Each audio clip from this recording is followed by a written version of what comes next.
Hello friends, super magic રસોઈમાં મિત્રો હું આપનું સ્વાગત કરું છું। આજે હું દૂધી મેથીના થેપલા લોટ બાંધ્યા વગર તમારી સાથે શેર કરું છું। તો તમને ચોક્કસ આ વિડીયો ઉપયોગી થશે। ગમે તો લાઈક કરજો, શેર કરજો અને સબસ્ક્રાઇબ કરવાનું તો ભૂલતા જ નહીં।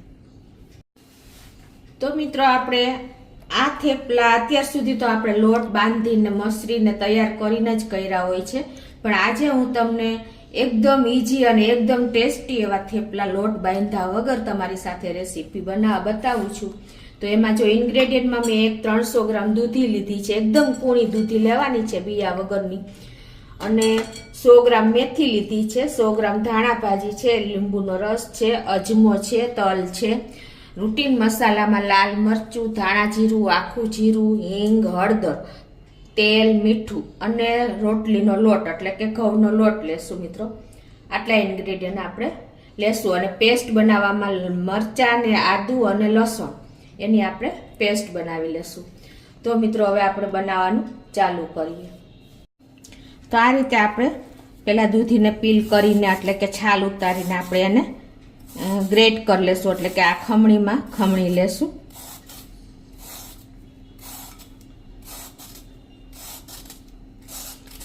મિત્રો આ થેપલા આ પ્રોસીજરથી તમે કરશો ને એટલે એકદમ ટેસ્ટી, તમે દર વખતે બનાવશો ને એટલા સરસ થાય છે અને તમને કંટાળો પણ નહીં આવે। અને હવે આપણે આ દૂધીને આ ગ્રેટરથી ગ્રેટ કરી લેશું, એકદમ ઝીણું ગ્રેટર લેવાનું એટલે સરસ મિક્સ થઈ જાય। તો હવે જો આ રીતે આપણે દૂધીને ખમણી લેશું। તો આ રીતે જો આપણે 300 ગ્રામ દૂધી ખમણી લીધી છે। હવે એનો આપણે જ્યુસ આમ હાથેથી પ્રેસ કરીને અને જ્યુસ કાઢી લેશું। આ રીતે હાથેથી પ્રેસ કરતા જાશું અને જ્યુસ બધો નીકાળી દેશું। તો આ રીતે જો આપણે દૂધીને પ્રેસ કરીને અને નીચોવી લીધી છે અને જો આટલું પાણી આપણે 300 ગ્રામ દૂધીમાંથી નીકળ્યું છે। અને હવે આપણે આગળ મેથી અને જે ધાણા ભાજીને સમારી લીધી છે એને પણ આપણે એકદમ ચોખ્ખી કરી લેશું પાણીમાં નાખીને। તમે મિત્રો જો આ રીતે ધાણા ભાજી અને મેથી ધોશો ને તો એકદમ સરસ જે માટી કચરો કાંઈ પણ માટી હશે ને એ બધી નીકળી જશે। એટલે આ રીતે તમારે પ્રેસ કરીને આ રીતે આપણે એક વાસણમાં લઈ લેશું। તો આ રીતે જો આપણે ધોઈને સરસ તૈયાર કરી લીધી છે। મિત્રો જો આ બાજુ આપણે ગેસ ઓન કરીને એક પેનમાં 2 ચમચી જેવું તેલ પણ ગરમ કરવા મૂકી દીધું છે। હવે એમાં આપણે 1 ચમચી જેવી આપણે હિંગ પણ નાખી દેશું અને આ જે દૂધીનું છીણ આપણે તૈયાર કર્યું છે એ આમાં એડ કરી દેશું।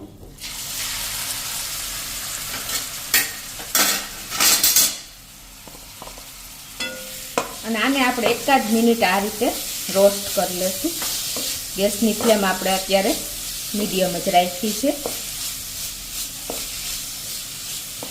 જો આપણે 1 મિનિટ આ રીતે રોસ્ટ કરી લીધી છે તેલમાં, અને હવે એમાં આપણે આ જે મેથી લીધી છે એ પણ નાખી દેશું અને ધાણા ભાજી નાખી દેશું। આ બંને 100 ગ્રામ છે અને દૂધી આપણે 300 ગ્રામ હતી। અને આ બધું હવે આપણે સહેજ મિક્સ કરી લઈશું। તમે મિત્રો એક વખત આ પ્રોસીજરથી થેપલા કરશો ને એટલે તમને ટેસ્ટમાં બેસ્ટ લાગશે, પ્લસ તમને આ મેથડ એકદમ ઈઝી લાગશે। હવે આમ આપણે ટેસ્ટ એકોર્ડિંગ 1 ચમચી જેવું મીઠું પણ નાખી દેશું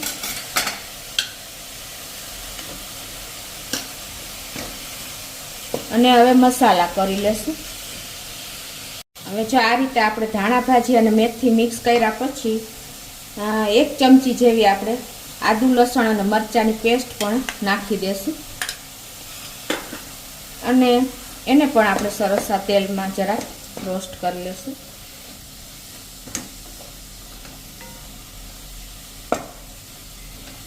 હવે એમાં આપણે 1 ટીસ્પૂન જેવી હળદર નાખી દેશું। આપણે આદુ મરચાંની પેસ્ટ નાખી છે એટલે તમે કેર કરીને લાલ મરચું તમારા ટેસ્ટ એકોર્ડિંગ નાખી શકો છો। અત્યારે હું 1 ટીસ્પૂન લાલ મરચું પણ નાખી દઉં છું અને 2 ટીસ્પૂન જેવું આપણે ધાણા જીરું પણ નાખી દઈશું। અને આ મસાલા સેજ આપણે મિક્સ કરશું. હવે આપણે 1 ચમચી જેવો અજમો પણ હાથેથી મસરીને નાખી દેશું, કેમ કે અજમાને હિસાબે આપણે થેપલા પચવામાં એકદમ ઈઝી પડે છે. અને આ અડધી વાટકી જેવા એટલે કે 3 ટેબલસ્પૂન જેવા તલ લીધા છે. તલને હિસાબે ટેસ્ટ પ્લસ લુક બંને સરસ લાગશે, એટલે આપણે અડધી વાટકી જેવા તલ પણ નાખી દેશું. મિક્સ કરી લેશું. લાસ્ટમાં આપણે અડધી ચમચી આખું જીરું પણ નાખી દેશું. અને લીંબુનો રસ, 1 લીંબુનો રસ મેં લીધો છે, એ પણ નાખી દેશું. લીંબુના રસને હિસાબે આપણા થેપલા એકદમ સોફ્ટ થાય છે. હવે આ બધું સરસ આપણે મિક્સ કરી લેશું. હવે મિત્રો જો આ રીતે આપણા સરસ મસાલા પણ મિક્સ થઈ ગયા છે અને લાઇટ એવા આપણે રોસ્ટ પણ કરી લીધા છે. હવે આપણે એમાં લોટ એડ કરવાનો છે. આપણે થોડો થોડો લોટ પહેલાં એડ કરશું, એટલે આપણે વધારે પડતું ઢીલું કે એકદમ સોફ્ટ ન થાય. અત્યારે હું 3 ચમચા જેવો જ લોટ નાખું છું, અડધો. આ રીતે જો અત્યારે આપણે 3 ચમચા જેવો લોટ નાખ્યો છે, રોટલીનો લોટ, ઘઉંનો લોટ. અને હવે એને આપણે આ રીતે મિક્સ કરી લેશું. તમારા જે મસાલામાં લોટ સમાય ને એટલો આપણે લોટ નાખવાનો છે, ખાસ ધ્યાન રાખવાનું છે. આ રીતે આપણે લોટ જો નાખી દીધો છે. અંદાજે મારે 1 કપ જેવો લોટ જોયો છે અને થોડુંક આપણે 2 ટેબલસ્પૂન જેવું પાણી પણ નાખી દેશું. હવે આ બધું આપણે સરસ મિક્સ કરી લેશું. આ રીતે આપણે જો પાણી નાખ્યા પછી મિક્સ કરી લીધું છે અને હવે આપણે ગેસ બંધ કરીને નીચે લઈ લેશું. અને હવે આમાં આપણે 1 ચમચી જેવું તેલ પણ નાખી દેશું. અને હવે આને સરસ મિક્સ કરીને આપણે એક વાસણમાં કાઢી લેશું.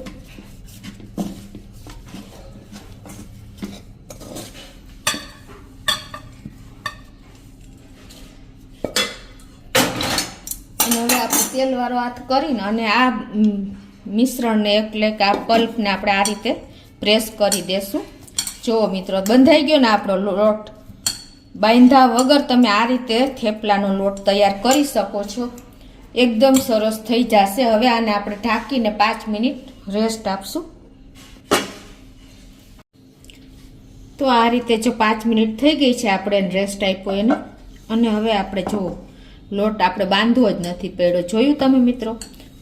સેજ આપણે તેલવાળો હાથ આ રીતે લગાવી દેવાનો. હવે આમાંથી આપણે લુવા લેતા જઈશું. તમારે જે સાઈઝના થેપલા કરવા હોય એ પ્રમાણે તમારે લુવા લેવાના છે. અને આપણે એને વણી લેશું.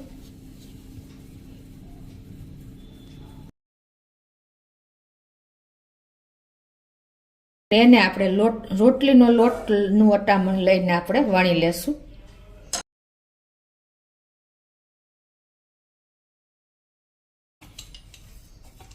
આ રીતે આપણે જે સાઈઝના થેપલા તૈયાર કરવા હોય એ રીતે આપણે લુવો લઈને વણી લેશું.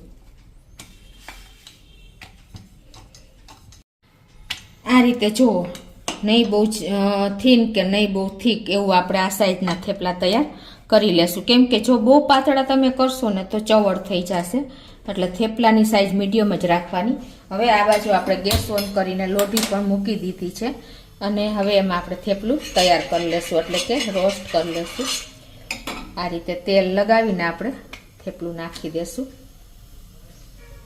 આ રીતે જો હવે આપણે ઉપર આ રીતે તેલ લગાવી લેશું.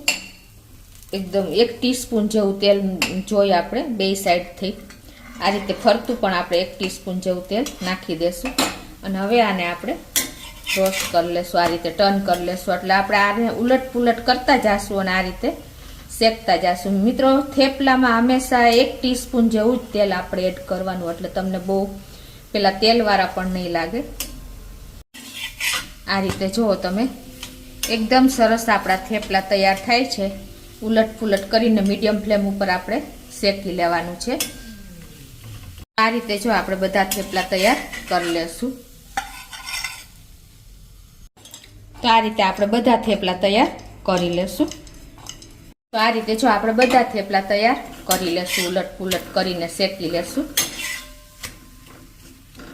તો મિત્રો આ થેપલા તમે એક વખત ખાશો ને તો તમે આ જ રીતે થેપલા બનાવશો. એટલા સરસ આ થેપલા ટેસ્ટમાં ને બેસ્ટ થાય છે મિત્રો. તો આ રીતે જો આપણે બધા થેપલા તૈયાર કરી લીધા છે મિત્રો. તમે જોઈ શકો છો એકદમ સરસ, આમ ટેસ્ટમાં લુકમાં બંનેમાં સરસ છે. તમે જોઈ શકો છો મિત્રો એકદમ લુકમાં જુઓ, અને એટલા સોફ્ટ છે કે જુઓ તમે. આ તમે એક વખત તો ટ્રાય કરજો જ મિત્રો આ રીતે તમે. અને આ થેપલા આપણે 4 થી 5 દિવસ સુધી બગડતા નથી, એવા ને એવા રહે છે, કેમ કે આપણે રોસ્ટ કરેલો છે મસાલો, અને એકદમ બેસ્ટ છે ટેસ્ટમાં મિત્રો. તમે એક વખત આ રીતે બનાવશો તો આ રીતે જ બનાવતા થઈ જશો. તો તમને ચોક્કસ આ વિડીયો ગમે તો લાઈક કરજો, શેર કરજો અને સબસ્ક્રાઈબ કરવાનું તો ભૂલતા જ નહીં.